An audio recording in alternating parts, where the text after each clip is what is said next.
Hey everybody, it's Jay again. I'd like to start a new story, and this story is actually a story about how I heard a story, and it goes a bit like this. Once upon a time, a long time ago, when I was a young man, I worked in Ireland in an outdoor centre called the Little Killary Adventure Centre.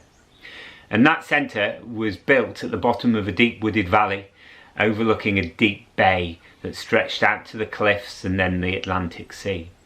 And we used to canoe in the harbour each day, and I would walk down from the centre all the way down to the harbour. And when I walked there each day, I'd pass a boat.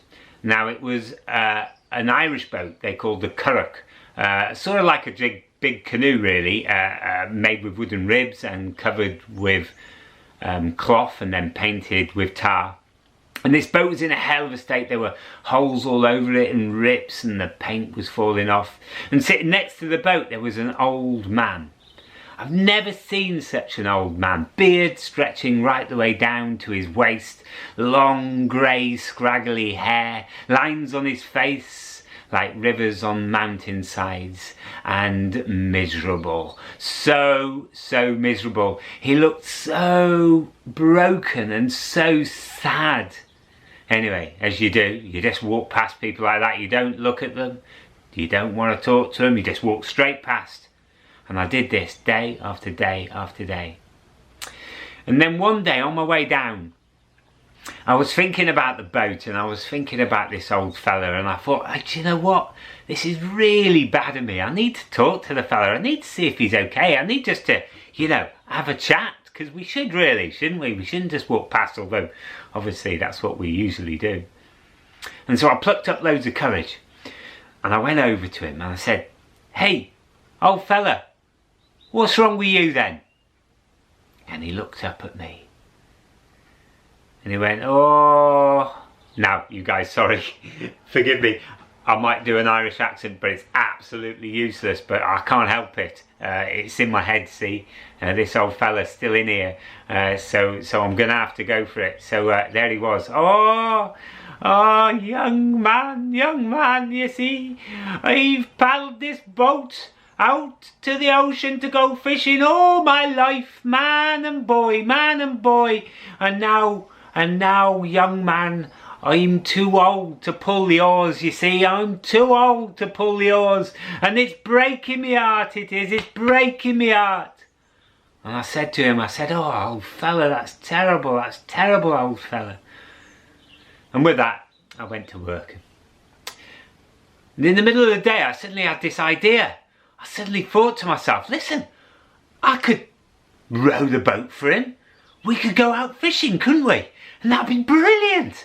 So, as soon as I finished work, I went up to the boat, and sure enough, there he was, sitting there, looking miserable. And I said, "Listen, old fella, I've got a plan, listen." And he looked up, and I said, "I can row your boat for you, and you can come out at the weekend, and we can go fishing, and that'll be brilliant, won't it?"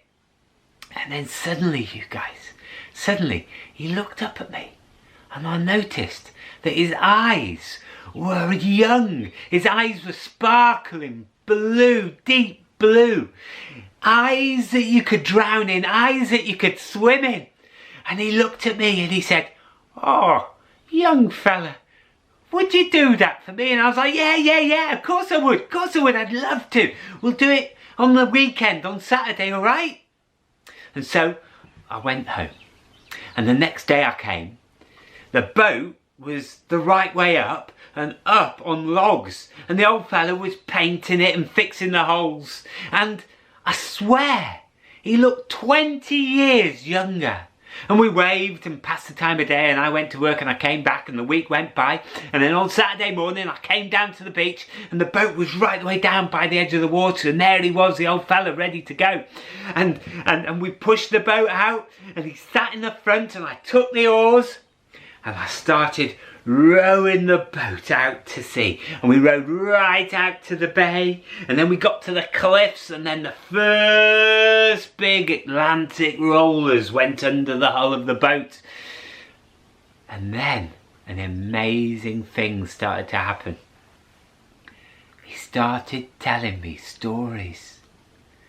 Now in those days, you guys, in those days, for me, there was nothing more important than stories. I'd collect them from anywhere I could find. And there he was, started telling me these stories. Amazing stories. Stories of merfolk. Stories of giant serpents that swim in the deep. Stories of huge giant waves. Stories of lost friends. Stories of giant storms. And as I rode, these stories kept coming. And then one day, we were halfway out. He started telling me stories about mist. And he said to me, now then, fella, you won't believe this, but one day I was out here fishing and the mist was so thick I couldn't see my hand in front of my face. And I was like, wow, that's amazing. And he said, no, that's nothing at all. He said, one day I was out here fishing and I couldn't see me elbow in front of my face. And I was like, what? That's amazing. Wow. He said, no, that was absolutely nothing at all. He said, nothing at all. He said, one day I was out here fishing and I couldn't even see me nose in front of me eyes. I was like, what? That's outrageous. He said, but one day I was out fishing and I couldn't even see me eyebrows in front of me eyes. And I was like, no way, no way. He said, no, it's the truth. He said, on that day I climbed up the mast to see if I could see over the top of the mist. And when I got up there, I couldn't see a thing. So I came back down, and when I came back down, my boat had gone. And instead of my boat, you'll never believe it, but there, holding the bottom of the mast, was a mermaid. And she was gorgeous. Oh, she was gorgeous. She had long, dreadlocked seaweed hair. She had yellow, green and red scales. And she played dub shanty in a band on the local island. And he fell totally and utterly in love. And she fell in love with him. But there's a problem, isn't there? You can guess it, can't you, huh? Yeah, that's right. Man can't live in the sea. Mer people can't live on the land. And so, although they were in love, the only time they could see each other was when he came to sea. And this slowly, ever so slowly, broke their hearts. And one day, when he was out there, she said to him, I can't do this anymore. It's breaking me, it's killing me. I'm going to swim away and you'll never see me again. Well, you will see me again, but one day. And the day that you will see me next is the day that you row your boat for the very last time out to sea. And with that, she dipped under the surface of the ocean and was gone from his life forever. Well, that put a bit of a damper on it, to be honest. And later that day we rowed back into the harbour and off I went. Now, the next day I came down and I couldn't see him at all. He wasn't there. The boat was there, but he had gone. He wasn't around. And I thought nothing of it. So I went to work and came back. Again, boat was there. No old fella, so I went home.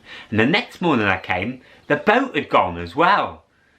Anyway, I started asking around and nobody had seen him at all. And he'd gone.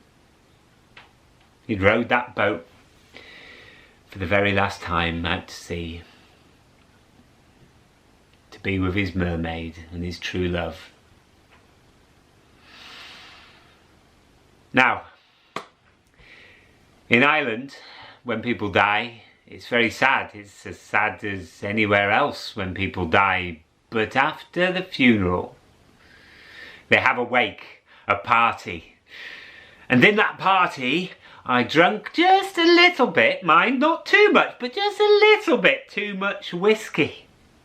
And there was dancing and singing, and the fiddles were playing and the whistles. And I had a great time. And early the next morning, maybe 1, 2 o'clock, I left the place and I wandered back along the shore. And I remember I'd had just one too many whiskies, and I was staggering around a little bit down the shoreline, and eventually I saw a really comfortable looking rock. And so I lay down on the rock to have a little sleep. And I drifted off. And later that night, I started hearing the sound of waves on the shore. Whoosh, whoosh. And slowly, ever so slowly, those waves started sounding like voices. And those voices started to tell me a story. And by the time I woke awake, by the time I woke up, in my head was half a story. Half a story.